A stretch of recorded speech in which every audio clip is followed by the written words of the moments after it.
The symbol that says, look closer. Have you seen this before?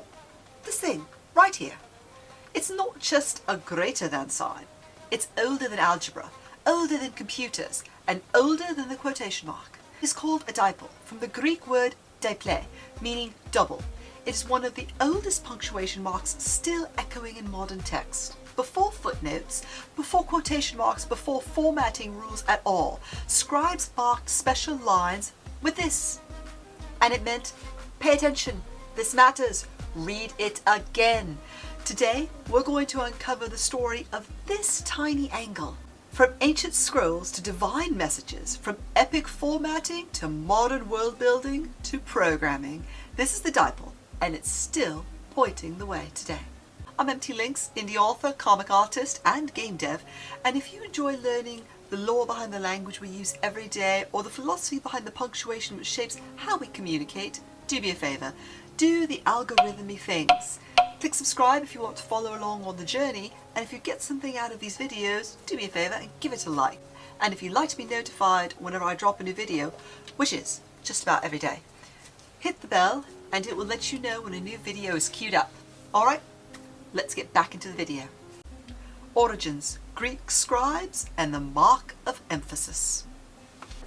The diple, pronounced di-play, was first used by ancient Greek scribes as a marginal mark.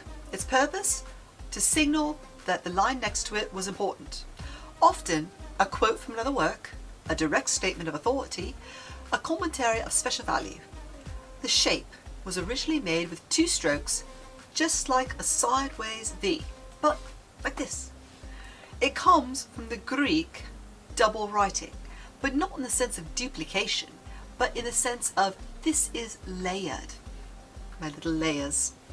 Scribes used it in Homer's Iliad, biblical manuscripts, philosophical dialogue, early scholia and marginalia, and it was the era of attention. Not intention, although that too, but attention. The earliest known way to say, hi, this is important. The diple as emphasis, not decoration. Unlike modern punctuation, the diple isn't in line. It lives in the margins, but its influence spills directly into the text. It tells the reader, this line is quoted, not original. This passage carries weight. This voice is external, yet included. So think of it as the proto-quote, the precursor to footnotes, the visual spotlight of ancient text. It's not just about citation. It is about authority. You didn't mark a line with a diple unless you wanted the reader to pause and feel the gravity. It's not just decoration, it is literal editorial storytelling. The diple is an emotional marker. Let's get metaphorical here. The diple isn't a quote. It is a pointed finger. Pointed finger, or pointed finger. Also not very polite. But a spotlight, a breath drawn before something sacred or profane. In modern fiction, the diple becomes a way to mark the moment the truth is spoken, highlight borrowed wisdom, indicate a voice that isn't the narrator's, frame trauma, memory, prophecy, or echo. Imagine this. She wrote in the margins, I'm not okay. That second arrow isn't just formatting, it is emotion. It's saying, this line. Or, he said nothing. That arrow makes the silence louder. Formatting the diple in fiction. So how do you actually use it? Well, the modern keyboard gives us this. And if you double it to follow tradition, you get that. You can use it to replace quotation marks in ancient documents. My gosh, some linguistic keyboards let you do that already. Don't need an ancient document, it'll do it for you now.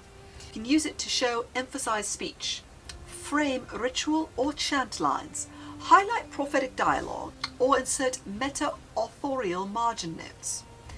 You can structure, speak only the truth or remain unspoken forever, or blend it with nested formatting. The girl whispered, "They are listening." That arrow structure, it adds tension, visual depth, and narrative emphasis.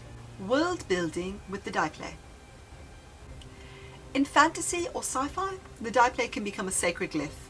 It could be a mark used by prophets or priesthoods, the symbol that separates sacred law from narrative legend, a fallback glyph used in truth spells, a visual indicator that a line is spoken by a divine or forgotten voice. Here's some example uses. A scroll with all divine commandments preceded by a double Diple. A book of prophecy where each revealed line is introduced with a double Diple. A death ritual where the dying character's last words are introduced with the Diple as a seal. Think of it like a symbolic key, not just, "Hey, look here," but listen differently.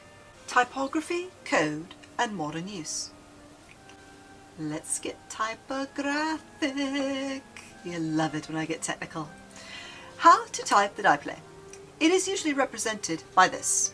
Unicode doesn't reserve a unique code for the ancient Diple, but U plus 003E is the standard greater than sign which works across all fonts. Here's some styling tips. Use a double Diple at the start of a line and pair it with a typewriter fonts like Courier and IBM Plex Mono for a gritty effect. Use serif glyph fonts like Garamond, Cardo and EB Garamond for scroll-like elegance. Consider spacing between double Diples and dialogue for poetic pacing. A typography idea. Use a triple Diple, staggered indentation or glowing SVG versions for magical texts. And yes, you can animate it in digital books. Make it point. The Diple isn't neutral. It chooses, it selects, and it says, of all the words on this page, this one right here, it is the editorial sword, the scribe's sacred highlighter. In emotional terms, it tells the reader, this here's the quote we can't forget. It's the wisdom we didn't earn. It is the memory that refuses to fade. It's a spotlight on legacy and a formatting tool for sacred interruption. And that's what makes it perfect for war-torn memoirs, epic fantasy lore books, ancient treatises, or journals rewritten with regret. This was the Diple, a symbol so old it predates quotation, so sharp it never lost its edge, so small most people read right past it. And in doing so, they miss the thing that matters the most. So, as you write, use it when you want the reader to lean close, and use it when the line isn't louder, just a little bit heavier. But this little arrow will still point the way. Next week, we're going to go a little bit weirder with the Charon. I can't wait to get you into that one. That one's going to be fun. So, until then, write what matters, mark what lingers, and don't forget to leave the little signpost. And now you know. I'll see you in the next video. This one, right here. See you over there.